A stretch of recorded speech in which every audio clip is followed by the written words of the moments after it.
ராஜே தமிழா நேர்கள் அனைவருக்கும் வணக்கம். 78வது சுதந்திர தினத்தை கொண்டாடி முடிச்சிருக்கோம்.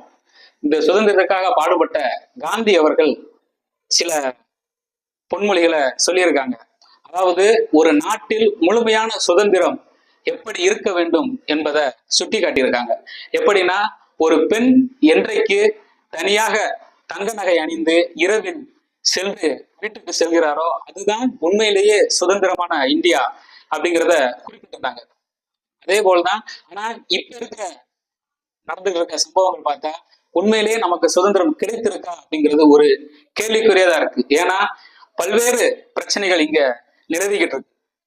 கடந்த வாரம் கல்கட்டால பெண் பயிற்சி மருத்துவர் கொலை செய்யப்படுறாங்க, வன்கொடுமை செய்யப்பட்டு கொலை செய்யப்படுறாங்க.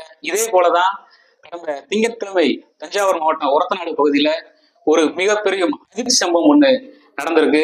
அது என்னங்கிறத விரிவா பார்ப்போம். ஒரு நாள் என் தமிழ் மீது, என் தாயின் மீது, என் தலைவர் மீது சத்தியம் என்று சொல்றேன். இந்த நிலம் எனக்கு சிக்கிட்டு நீ செத்த.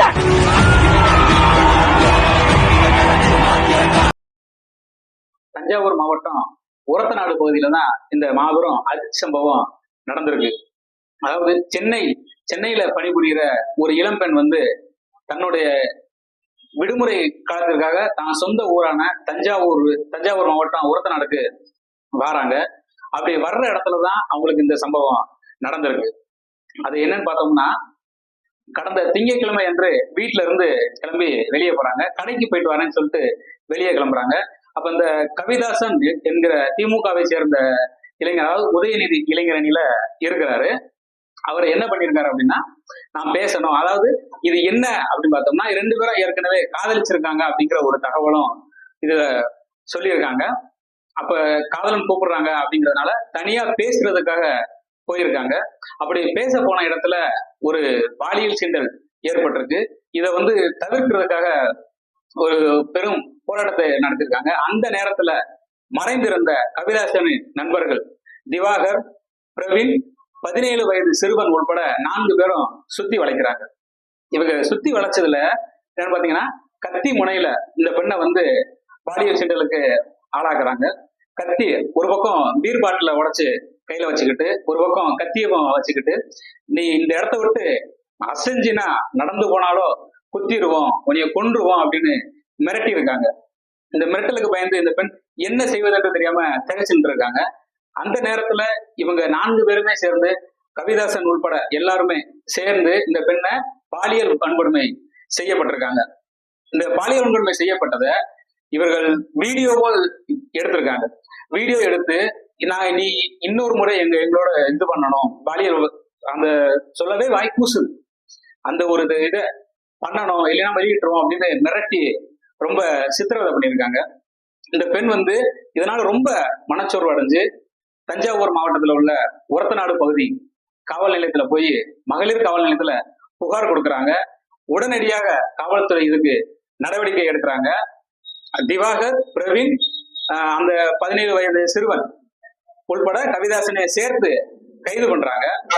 இவங்க கைது பண்ணி 4 பேரையும் தனித்தனியா விசாரணை நடத்துறாங்க. இந்த விசாரணை தனித்தனியா நடத்தும் போது இந்த கவிதாசன் என்பவர் தப்பி செல்வதற்கு முற்பட்டதாக சொல்லி கால் உடைக்கப்பட்டு மருத்துவமனையில சிகிச்சைக்காக அளிக்கப்பட்டிருக்காங்க.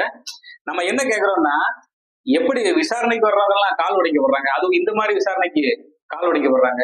இவங்க நீங்க கால் உடைக்கிறது ஒரு இதாத்தான் பார்க்கணும்.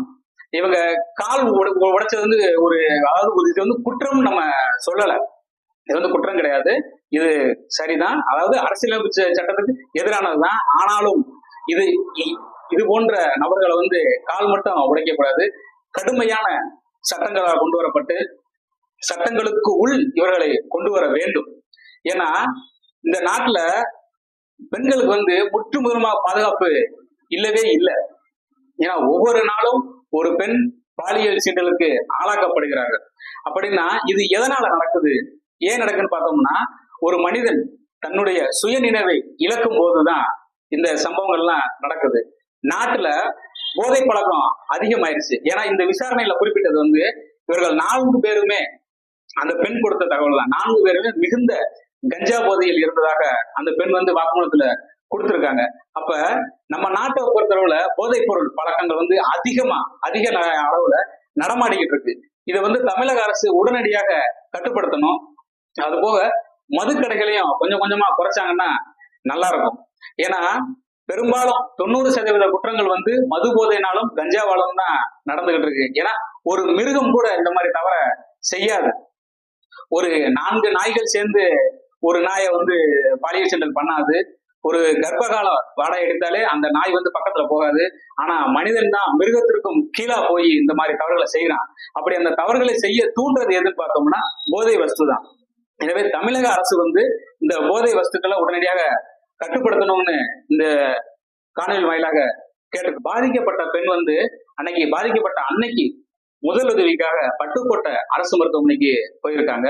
அங்க அன்றைய நேரத்துல பணியில் இருந்த மருத்துவர் வந்து இதெல்லாம் இது மருத்துவம் பார்க்க முடியாது அப்படிங்கிற மாதிரி சொல்லியிருக்காங்க.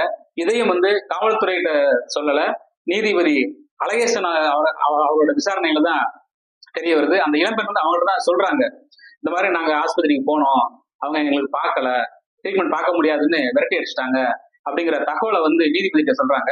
நீதிபதி அழகேசன் என்ன சொல்லியிருக்காங்கன்னா, அன்றைய தேதிக்கு, அதாவது ஆகஸ்ட் 12ஆம் தேதி திங்கட்கிழமை அன்னைக்கு யார் பணியில இருந்தாங்களோ, அந்த டயத்துல யார் இருந்தாங்களோ அவங்கள உடனடியாக விசாரணைக்கு வர சொல்லி சம்மன் அனுப்புங்க, 27ஆம் தேதி விசாரணை நடத்துறதுக்காக சம்மன் அனுப்புங்கன்னு நீதித்துறை சார்பாக வலியுறுத்தி இருக்காங்க.